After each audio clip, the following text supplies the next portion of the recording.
Gəlin blok tipli bu misalların həllinə baxaq. Çox maraqlı misallar seçmişəm sizin üçün. 7-ci misalda yazır ki, a kvadratı bərabərdir a çıxılsın 1-ə və buradan a üstü 5 ifadəsinin qiyməti neçədir? Məncə yetəri qədər düşündürücü misallardan biridir. Burada mən belə bir iş görürəm. A kvadratı a minus 1-i keçirirəm a kvadratının yanına. Belə bir misal alınır uşaqlar. İndi diqqətlə baxsam görürəm ki, bu a kvadratı minus a üstə gəl 1, a kubu deməli üstə gəl b kubun yarısıdır, parasıdır. Yəni parası daha doğrusu 1-in. A kubu üstə gəl 1-in parasıdır. Bir hissəsi yoxdur. İndi bir hissəsini də özümə əlavə eləyə bilərəm. Bura a üstə gəl 1-i əlavə elədim. Bura əlavə elədimsə, deməli mən bu sıfıra da a plus 1-ə vurmalıyam. Çünki bərabərliyin sağını və solunu vurmalıyıq. İndi buradan a kubu üstə gəl 1-in 0-a bərabər olduğunu görürəmmi? A kubunun da mənfi 1-ə bərabər olduğunu gördünmü? Gördüm. İndi nə edirəm? A üstü 5-i biraz sadələşdirəcəm. Çünki cavablara baxsam görərəm ki, bu a üstü 5-in a ilə ifadəsidir. Əslində variantlardan görmək olur. A üstü 5-i də a kubu vurulsun a kvadratı şəklində yazsam. A kubunun da yuxarıda qiymətini görürəmmi? Mənfi 1-dir. Olacaq mənfi a kvadratı. A üstü 5 buna bərabərdir. Amma mən hələ bitirmədim işimi. İndi mən mənfi a kvadratın qiymətini tapmalıyam. Görün necə gözəl verib. A kvadratın da qiyməti nədir? A minus 1. Deməli, mənfi a kvadratın qiyməti olacaq 1 minus a. 1 minus a. Bunun cavabı a-dır. Mən bu misalı çox sevdim.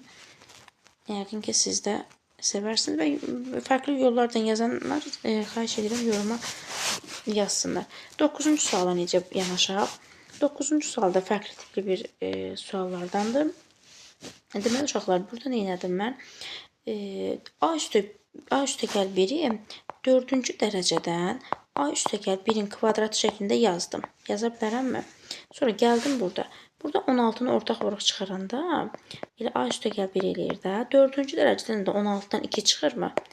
Digərlərini öz yerində yazmışam. 4-cü dərəcədən a üstə gəl 1.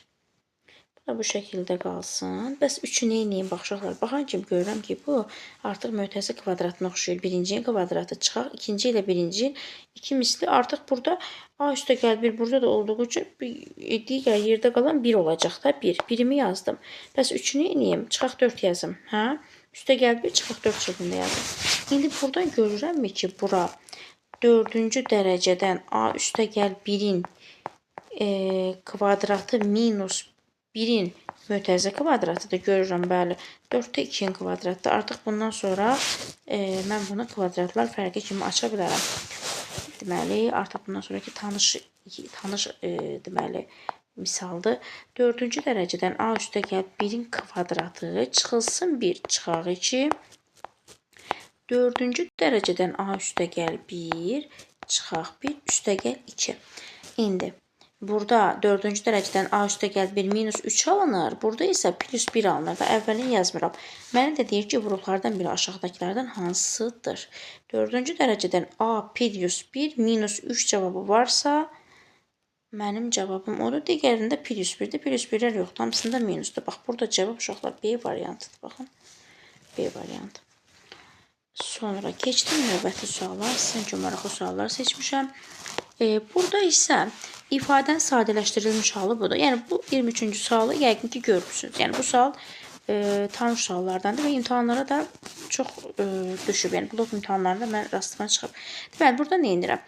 Bax, 2x minus 5 ixtisar eləyəndən sonra bu kəsri ixtisar eləyib, alıb sürətdə 2x çıxaq 5, məxrəcdə 3x çıxaq 7. İndi mən nə edirəm? Gətirirəm bu 2x kvadratı minus 3x minus 5-i vuruqlarını ayırıram. Görün, bu ixtisar olunan hissə nədir? Buranın 2x, 3 ədədin vuruqlarını ayırıram. Siz fərqli üsullardan da vuruqlarını ayıra bilərsiniz. Mən belə ayırıram.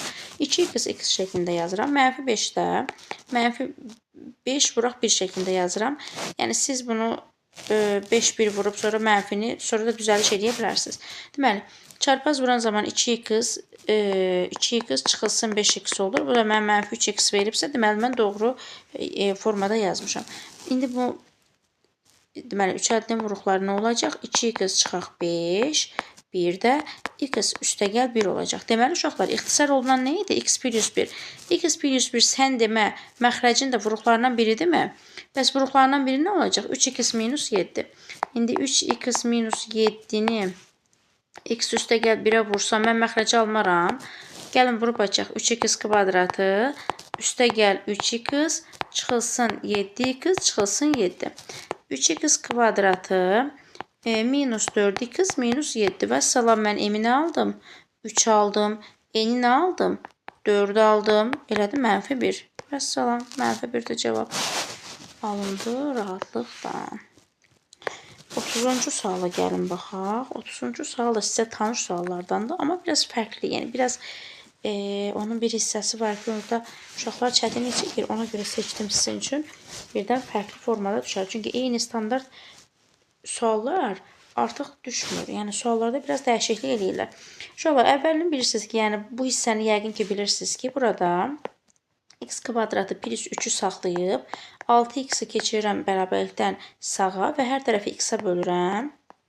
Burada alınır 6. Yəni, mənim bu hissə ikinci hissəyə artıq oxşadı. Amma oxşasa da fərqli bir şeylər var. İndi burada nə edirəm mən? Bax, x kvadratı bölünsün 15. Üstəgəl 3 bölünsün 5x kvadratının ortaq nəsə çıxarıram. Ortaq kəsir çıxaracam. Bax, 1 bölünsün 15-i ortaq çıxarım. Daha doğrusu, yaxşı, 1 bölünsün 15-i ortaq çıxaranda məncə alınacaq. Deməli, nə olur? X kvadratı, burada 1 yazım, yoxdur sonra silərəm. Üstəgəl, yuxarıda da 9 bölünsün x kvadratı olur. İndi qayda vuranda baxın, 1 bölünsün 15-i yoxlamaq istəyirsə, 9-a vuranda yuxarıda 3, aşağıda 5 qalmırmı? Elə məndə də 5-də 3 formasında verilir. Məsələn, qutardı, getdi. İndi gəlin, neyniyək? Buranın kvadrata yüksəldik. Burada yazmışdım ya, uşaqlar, bu hissədə.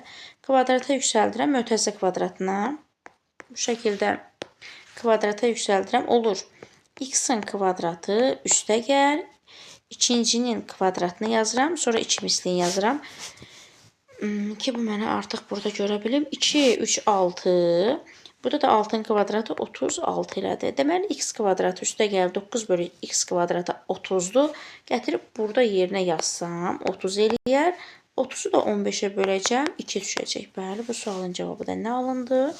2 alındı. Çox sağ olun dinlədiyiniz üçün.